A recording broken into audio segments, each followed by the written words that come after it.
పాత్రికేయ మిత్రులందరికీ కూడా నమస్కారాలు తెలియజేసుకుంటూ, మహానాడు మనందరికీ తెలుసు. ఒక సంక్రాంతి, ఒక క్రిస్మస్, ఒక రంజాన్ ఏ రకంగా అయితే మనం పెద్ద పండుగలుగా భావిస్తామో ఆ మాదిరిగానే తెలుగుదేశం పార్టీ కార్యకర్తలందరికీ కూడా అతి పెద్ద పండుగ మహానాడు పండుగ. అటువంటి మహానాడు పెద్ద పండుగను నెల్లూరులో నిర్వహించాలని చెప్పేసి పార్టీ ఒక నిర్ణయం తీసుకోవడం, దానిపైన మొన్ననే మేము 13వ తేదీన ముఖ్యమైనటువంటి మంత్రులు, కమిటీల సభ్యులు, రాష్ట్ర అధ్యక్షుడి యొక్క సారథ్యంలో మరి ఆ రోజంతా కూడా అక్కడ మీటింగ్ ఏర్పాటు చేసుకుని అక్కడ మహానాడు ఏర్పాట్లన్నింటినీ కూడా పర్యవేక్షించిన విషయం మీ అందరికీ తెలుసు.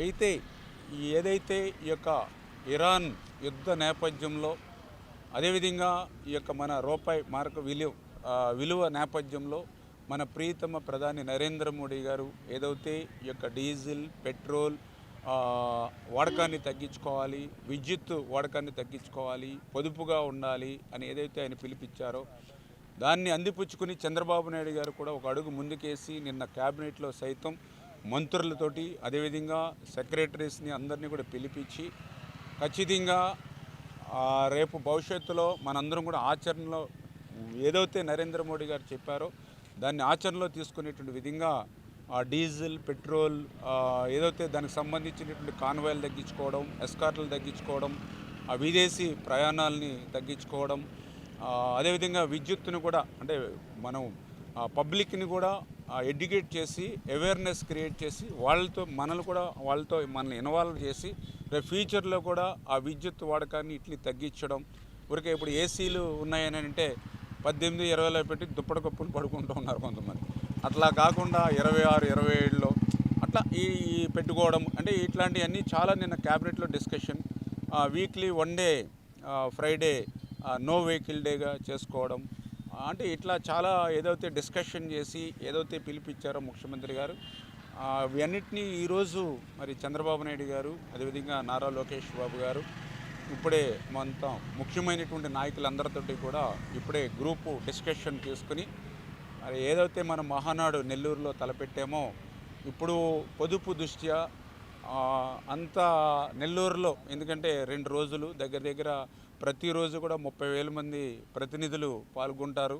27, 28 మళ్ళీ 29ని ఒక 2,50,000 నుంచి 3 లక్షల వరకు బహిరంగ సభ అనుకున్నాం.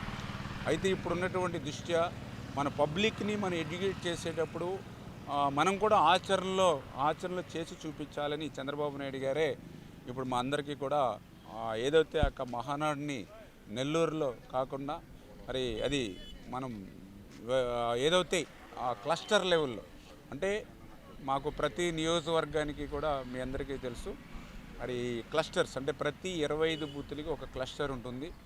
అంటే ఆ రకంగా నాకు తెలుసుండి దగ్గర ప్రతి నియోజకవర్గంలోనూ ఒక 10-12 క్లస్టర్లు ఉంటాయి.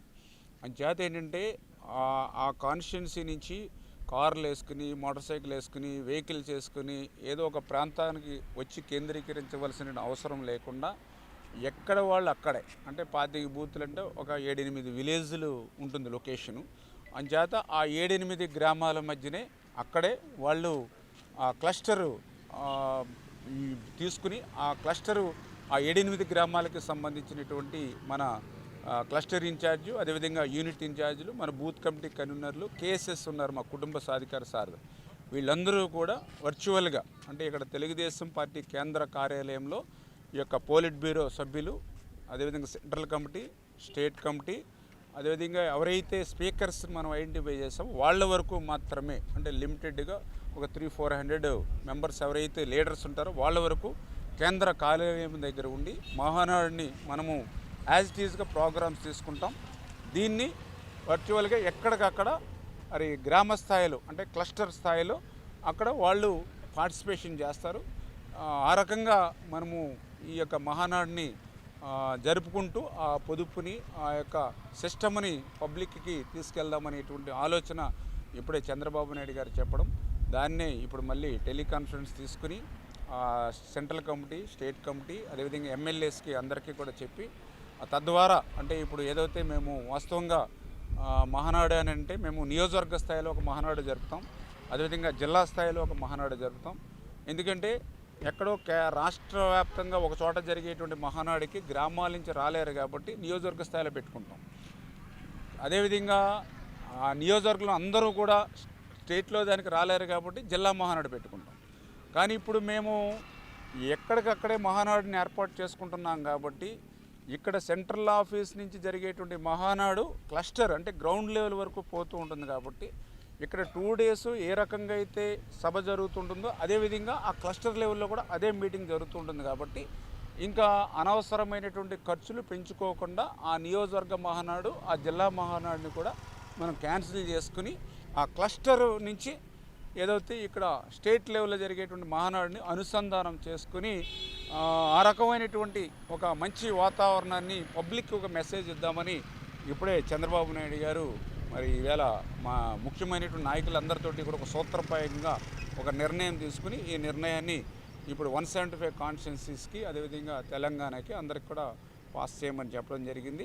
ఇది ఒక చాలా మంచి పరిణామం. ఒక మంచి నిర్ణయం తీసుకున్నందుకు చంద్రబాబు నాయుడు గారికి కూడా మేము కూడా హృదయపూర్వకంగా ధన్యవాదాలు తెలియజేసుకుంటున్నాం. ఎందుకంటే నాకు తెలిసి చంద్రబాబు నాయుడు గారు ఎప్పుడైనా ఏదైనా ఒక సంక్షోభం వస్తే దాన్ని కూడా అవకాశంగా మలుచుకుంటారు. నిజంగా ఇప్పుడు కూడా మనకి ఆ ఇరాన్ యుద్ధ రూపంలో మనకు ఒక సంక్షోభం వస్తుంది. అటువంటి సంక్షోభాన్ని కూడా ఈరోజు ఈ పొదుపు ద్వారా మనము ఈ రకమైన జాగ్రత్తలు తీసుకోవడం ద్వారా ఎకానమీని రేపు భవిష్యత్తులో కాపాడుకోవడం ద్వారా ఒక మంచి అలవాట్లు కూడా ప్రజల్లో రావడం ద్వారా రేపు ఫ్యూచర్లో ఈ రాష్ట్రం మరింత పటిష్టంగా, ఎందుకంటే అనవసరమైనటువంటి ఖర్చులు దోబరా ఖర్చులు తగ్గించుకోవడం ద్వారా ఈ రాష్ట్రం శక్తివంతంగా తయారవుతుంది. ఫ్యూచర్లో దేశం కూడా శక్తివంతంగా తయారవుతుంది. ఆ రకంగా ఒక మంచి నిర్ణయాన్ని ఫస్ట్ ఆచరణలో చేసి చూపించినటువంటి చంద్రబాబు నాయుడు గారికి కూడా ఈ సందర్భంగా హృదయపూర్వకమైనటువంటి ధన్యవాదాలు కూడా తెలియజేసుకుంటాం.